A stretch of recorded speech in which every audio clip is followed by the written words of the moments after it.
Sige. Ari na punta sa party sa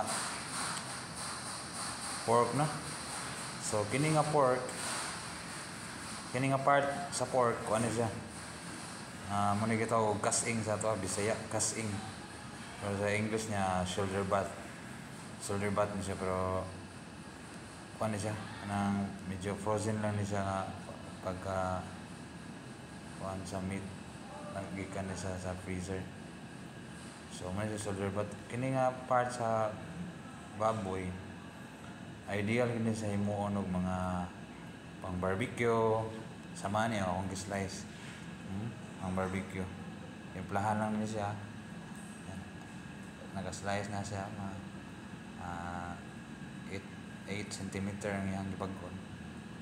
So ano siya, nindot siya kay kuan mo siya, anang alternate ang iyang kuan, fats ug ang fats niya ug ang iyang meat ba.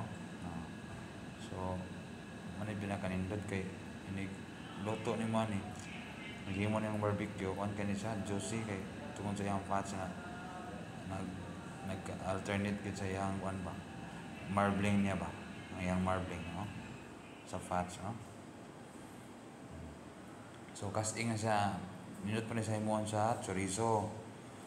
Kay nanay fats daan naka-mix na gid pa. So dili dry ang imong barbecue or chorizo ani kung mo ni imong buhaton.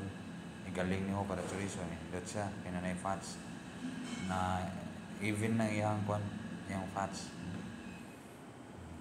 So marbling nga kuan po ni siya pang prito steak. Linginon nimo siya, ilingon, i-roll nimo.